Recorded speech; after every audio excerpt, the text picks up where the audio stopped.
All right. Good morning, everybody, and welcome to the Standing Committee on Policy and Strategic Priorities for the date of Wednesday, September 25th, 2024.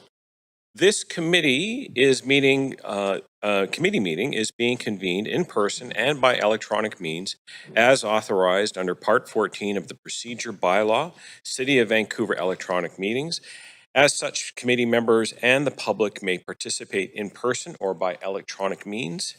If a committee member is attending by electronic means loses connection during the voting process, team members are available to get you back online quickly while the voting process is suspended.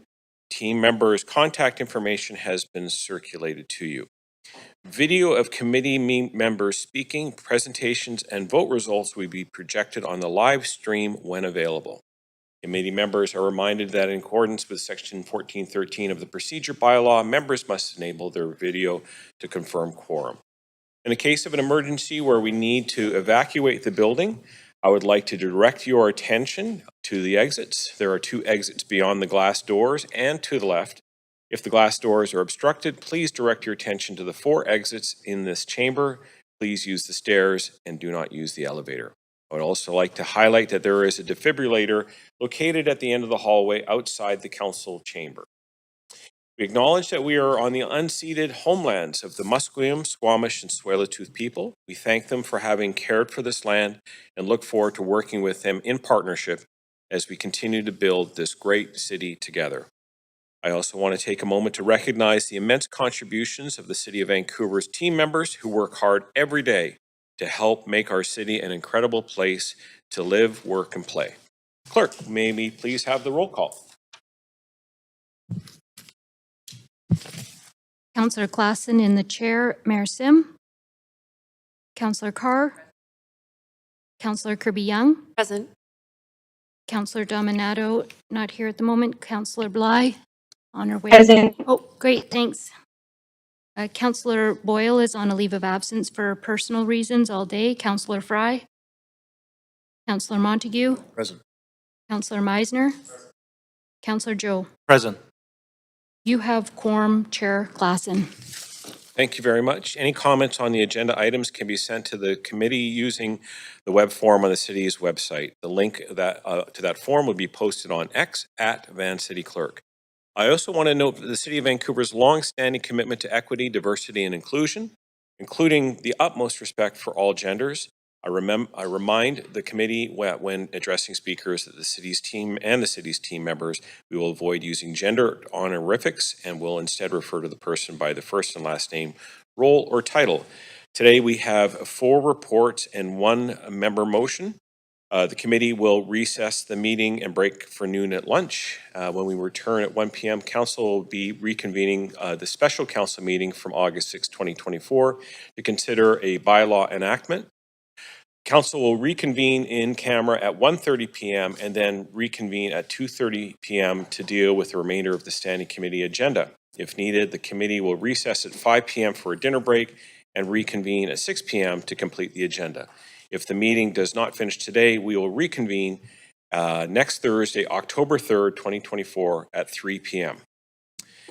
Okay, so the committee will now consider matters on consent, but I see Councillor Kirby-Yung, you're on the queue. Can I advance you here? Yeah, thanks, Chair. I'd like to hold report for civic protocol policy amendments for questions. Okay, thank you very much. I'll just continue with this. Thanks very much. We have reports 1 through 4 on the consent agenda for the committee's consideration. The committee may adopt the recommendations for reports 1 through 4 on consent. Does any member wish to hold any of the consent items for debate or questions? So I've already heard from Councillor Kirby-Yung. Anybody else? Mayor Sim? Hang on a sec. Item number 1, considering I'm in the healthcare professional services industry, I'm going to declare a conflict. Okay, and Councillor Joe? Yeah, so thanks, Chair. So the item number 3, the owner of this land is my friend. So due to the personal connection and out of abundance of cautions, I will recuse myself from voting on this item number 3. Very good. Okay, so we've heard two councillors or two members of the committee wishing to conflict out on those items. Okay, we have reports. Hang on a sec. I'm now going to need a little help just knowing the numbers.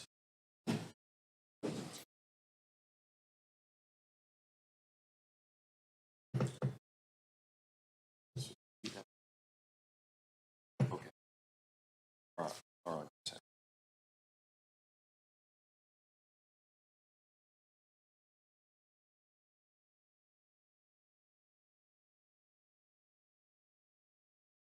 Okay.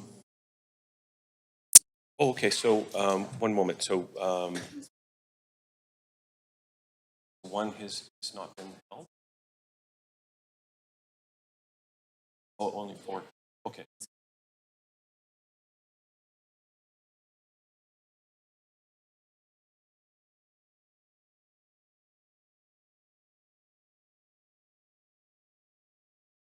Are we? I'd like to hold. So I'm sorry, I should have just included item 1. I'd like just to be able to hold item 1 for a couple of questions and a final comment before we vote. Okay, so that means that we have report 2 and 3 and 4. Choose 2 and 3 that are going to be voted on the consent agenda, noting that we have a couple of committee members who will not be able to vote. So should we now take a vote on items 2 and 3? Okay, we have mover and seconder, Councillor Carr and Councillor Dominato. So all in favor for items 2 and 3? Say yay. Okay. All right. Very good. So that passes unanimously. Very good. All right. So we will now move on to we have the following approved on consent. Item 2, contract award for supply and delivery of electrical traffic control parts. Yeah. So, but I just want to say that we've approved the following on consent. So I'm just reading the 2 titles. And also item 3, proposed amendment to subdivision bylaw, number 5208, reclassification of 1250 West 54th Avenue. Okay, so we have our first item, item report 1, which is expanding the Metro West municipal license to include healthcare professionals and services. I'm the person who held that, so I will put myself on the queue and advance myself. And so I'll ask Vice Chair Meisner if he would, I'll see the chair. Actually, we haven't, no motion yet. So all right, so very good.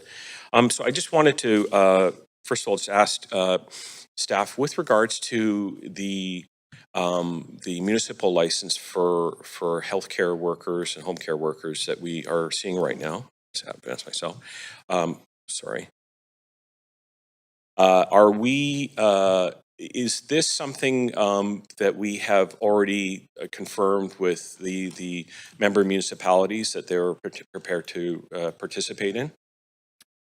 So staff have worked with all of the partner municipalities, and each municipality will be bringing forward a report to their councils within the next month or month and a half in order to have this new bylaw passed and ready for enactment for January 1st.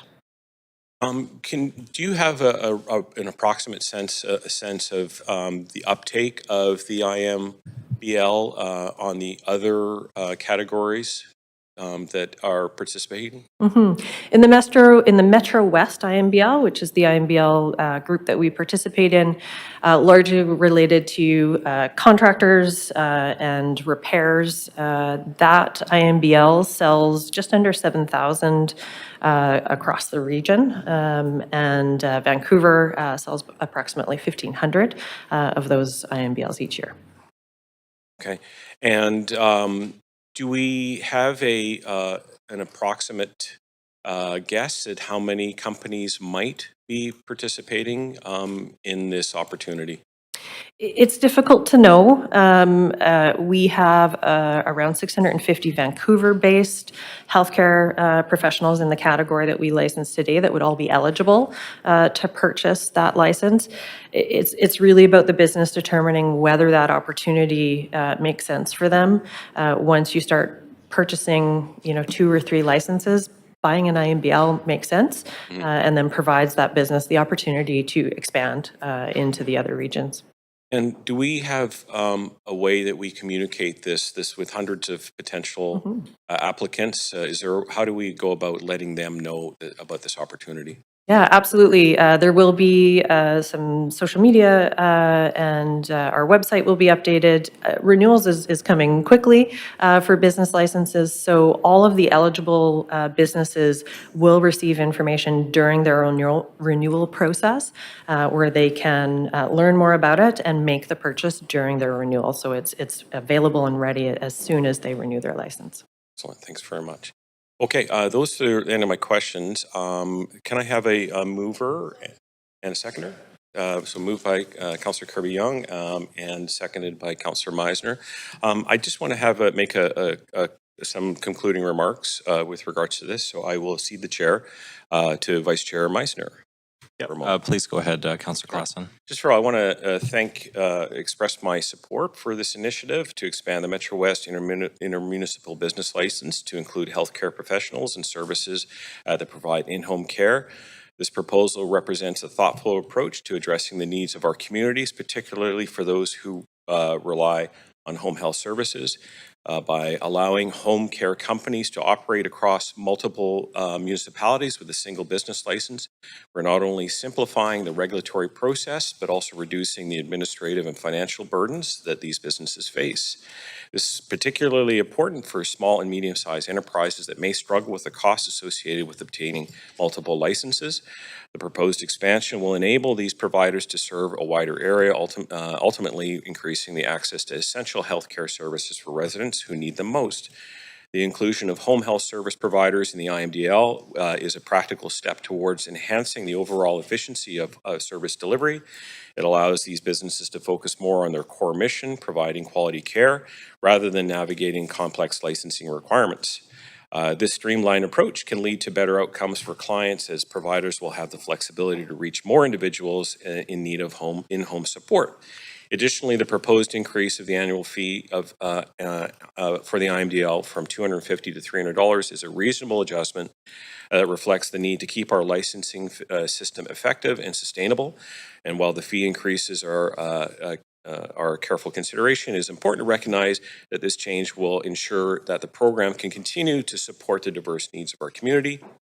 As we consider this initiative, let's keep in mind the broader impact it will have on our residents, particularly older adults and people in need of support with their activities of daily living.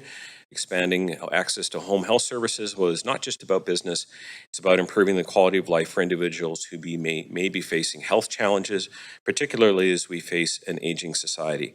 By facilitating a more coordinated approach to care, we can ensure that our residents receive the support they need in a timely and efficient manner. So I think this is a very positive step in the right direction. I'm very thankful for staff for making this happen. With that, I will conclude my remarks. Hey, thanks, Chair Klassen, and you may take the chair back. Thank you very much. Okay. So seeing no other people in the queue, Clerk, can we please take this to a vote?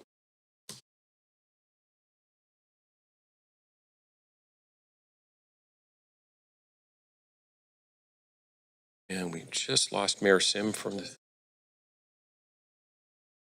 Oh, of course, in a conflict. Very good. All right, so that passes unanimously with all those present and able to vote. Thank you. All right, so now we will move on to report 4. Let me get my paperwork here. All right. Okay, this is item 4, the Civic Protocol Policy Amendments. Councillor Kirby-Young held this report for discussion. Councillor, please go ahead. Yeah, thank you, Chair. Appreciate the report and the work going into it. I have one clarification question, which I just want to make sure that my understanding is correct before voting on it. And I saw, for example, the addition of events recognizing, Vancouver's professional sports teams or major international sporting events. I'm looking at the appendix at page 3, 4.2 around eligibility criteria, and it talks about things like ongoing annual events. And I understand that might be things like Pride Parade, potentially Vasaki, those kinds of things. What I want to ask explicitly is about arts organizations, if there are one-offs such as the Fringe Festival's 40th anniversary, or when the VSO celebrates 100, or any of that nature, that would be captured within what's identified in 4.2, just because there's some language that really talks about ongoing festivals, and then there's some one-off or awareness campaigns. I just want to ensure that something like that would qualify, and we're not disadvantaging arts or leaving them out and not treating them the same way as sports teams. Thanks for the question, Councilor Kirby-Young. Katrina Lukovic, City Clerk. So this reference to 4.2I, that's ongoing annual official celebrations and observances. Those are the ones, the official list of observances. Chair, I don't know why, but my clock's at 3.5 minutes and I just started. Okay, Thanks. we will, can I pause that? Thank you. Okay. Yeah, the official celebrations and observances already approved by council, such as Lunar New Year, Black History Month, International Women's Day, those types of events. The 4.2, the second part of I, one-off events and awareness campaigns, et cetera, those would be included, would include those sort of arts-focused festivals that are of local So interest. if there's a centennial celebration, something that doesn't recur regularly, a significant Correct. anniversary, like the Yeah, VSO we get, celebrating those are all the requests that we get in. The other ones for 4.2I are the ones we just do on our regular calendar. Okay. Anything else would come as a one-off request. Okay, and then do they, just for follow up on that, I appreciate that. Sports teams, obviously, major national sporting events, some are for-profit, some are non-profit. So for the arts groups, the majority of them are nonprofit, but what if there is an art event that is significant that's a for-profit? Would they also have the ability to apply? Again, looking for sort of parity and asking that question around how sports teams and cultural events might be treated. Those ones we would seek council approval. Okay, so can I ask a follow-up? Then why would we give an advantage to a for-profit sports team we would not give to a cultural event? Mainly commercial. We're just thinking of events like the Olympics, FIFA, like those types of events. Otherwise, we would have to come to council for approval for each one of those. So, okay, so just following this through, so you could have a major revenue generating event like the Olympics, but if I'm hosting the Great Outdoors Comedy Festival, and maybe it's a great cultural thing for the city, but I couldn't apply? Or I'd have to go through a separate process?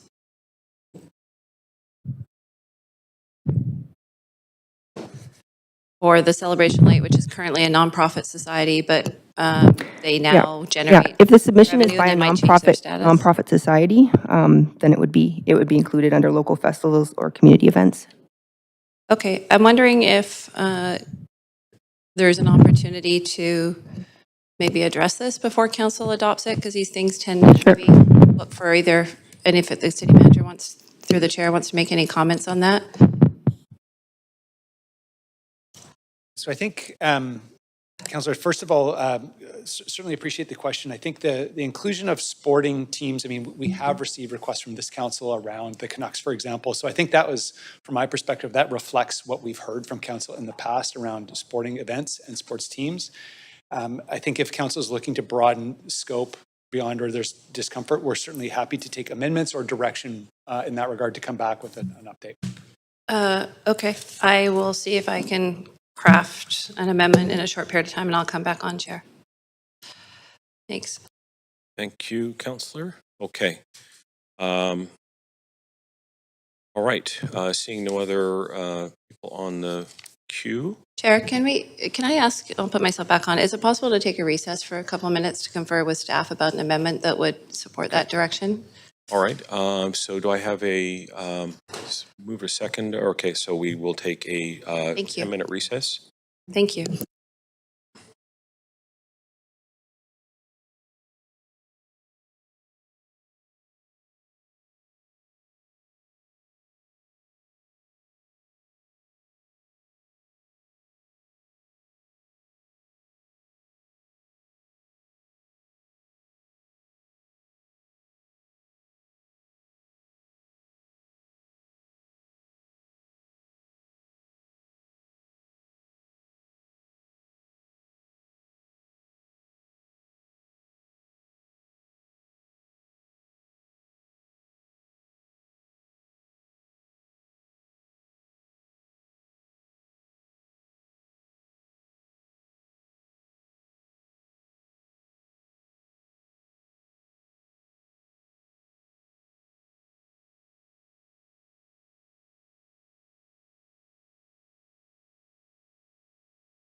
Okay, we are back. Thank you, everyone, for your patience as we just get some questions answered here. So we are completed our questions. Can I get a mover and a seconder for this? Moved by Councilor Kirby, a second by, sorry, I didn't hear the seconder. Okay, Councilor Fry, thanks very much. Okay, do we have any debate and discussion here? Here we go, Councilor Kirby-Young. Yeah, thanks, Chair. And thank you for the grace of time. I appreciated the answers to the questions, and I know it's important to approve this report to kind of keep business moving along in terms of requests. And I support the new direction here in terms of recognizing the amount of requests we got for international recognitions and really focusing here on celebrating all things local in Vancouver. I think that focusing on local and the addition of sports teams and that is very positive. As I said, I just want to make sure that we provide the same consideration to our arts and cultural community and that we haven't unintentionally set up a process where they would have to make a special request outside of the policy when we're trying to streamline. So I do have an amendment to propose if you'd like to move this to amendment queue, Chair. Okay, thanks very much. We will go to amendment queue and put you on there. Oops, sorry, Councilor. Thank you. So that is now on the screen. It's been circulated to council. And so again, in the spirit of approving these amendments, but then adding an additional clause that reads further that council directs staff to report back on the potential to provide similar consideration to cultural and arts events that are beneficial to the city, as is given to sporting teams and major sporting events as described in Appendix A, with the goal of them having similar ability to participate. And so I think that that just will provide staff with some space to kind of thoughtfully review that and advise council if they feel that it's captured sufficiently or we would benefit from a further modification, clarification to the updated policy that it's proposed for council to adopt today. So that's the spirit of the amendment. Thank you, Councilor. On the amendment, Councilor Carr. Yeah, thank you.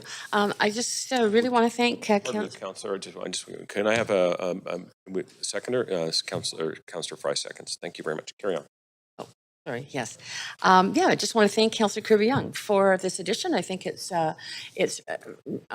very good addition that reflects, I think, what we love about Vancouver. Yes, we love our sporting events. Yes, we love our arts and culture events. We are renowned for both, so it makes sense to me, and I appreciate staff willing to work through with her the wording so that this work could be undertaken. Thank you, Councillor. Okay, seeing no other names on the queue, we will now vote on the amendment. Please take us to the voting panel, clerk.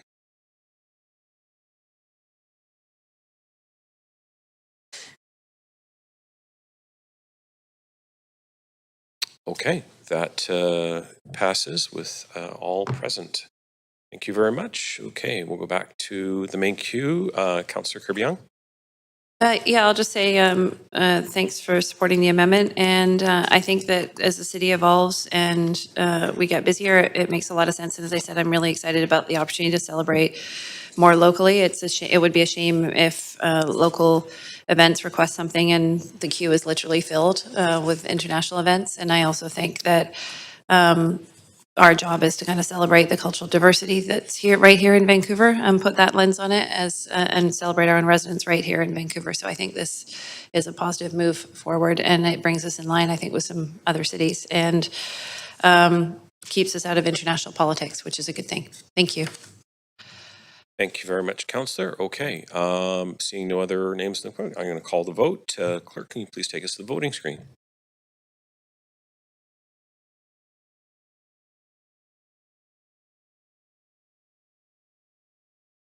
There's him.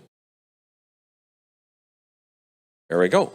So that passes with all present. Thank you very much in support. All right, so that concludes report 4. Now we have councillor member motions on the next item on the agenda. The first one is FCM resolution enhancing accessibility under the federal plastic straw ban, and is to be moved and introduced by Councillor Dominato. Councillor Dominato, I'll put you on the queue here. Go ahead. Yes, thanks, Chair. Appreciate the opportunity to speak to this resolution. This is a resolution that is aimed at being brought forward to the FCM board at the national level around supporting greater accessibility for individuals across the country.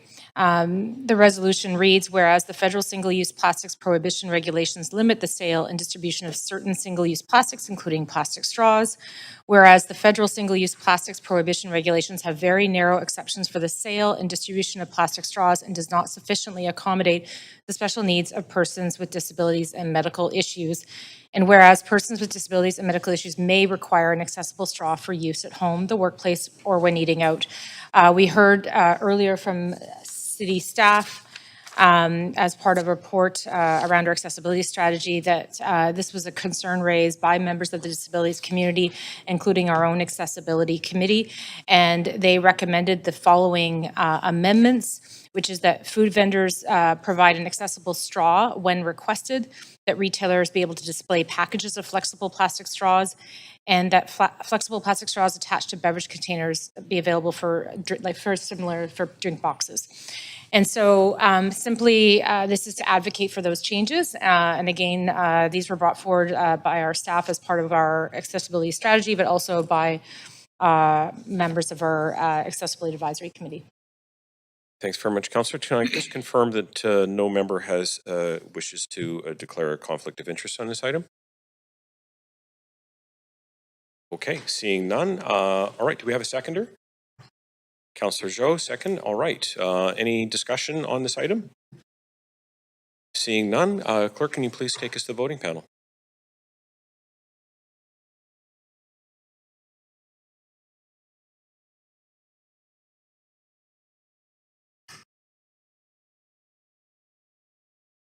Councillor Kirby-Yung.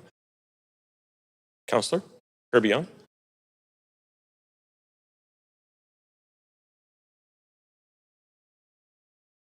I'll do a vote assist. Got it. Oh, you got it. Perfect. Okay, thanks very much. All right, that passes unanimously. Thank you very much. Okay, I do believe that completes motion one. A standing committee portion of this meeting is now complete. We will now convene in council with Mayor Sim as chair to deal with the recommendations and actions from today's committee meeting. One moment, I'll put you on there. Sorry, mic on. Go ahead. Thank you very much. We will now convene in council to deal with the following recommendations and actions from today's Standing Committee on Policy and Strategic Priorities meeting and urgent business. Clerk, can we please have roll call?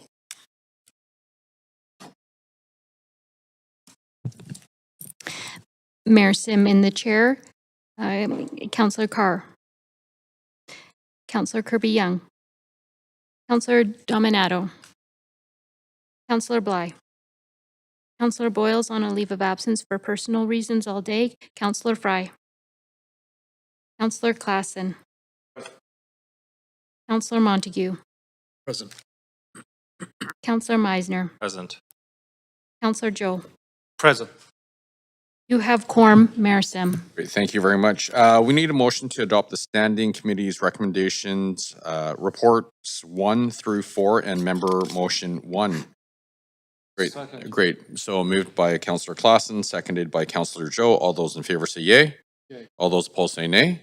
Great, the motion carries unanimously. Urgent business. Council, are there any items of urgent business? For instance, if there were any leaves of absent requests that were not brought up at yesterday's council meeting? Seeing no one on the queue. Is there anyone on the queue? No. Okay. Okay, so can we get a mover? Great. Councillor Fry, seconded by Councillor Montague. Is there any discussion? Great. All those in favor? Oh, sorry, there's none, so we don't have to do that. I apologize. Okay, Councillor, are there any other items for urgent business? No? Okay, would someone like to move a motion to adjourn this meeting? Great. Councillor Dominato, seconded by Councillor Meisner. All those in favor say yay. All those opposed say nay. Great. The motion carries unanimously. This meeting is adjourned. Wow. Okay. 39 minutes. That is the best ever.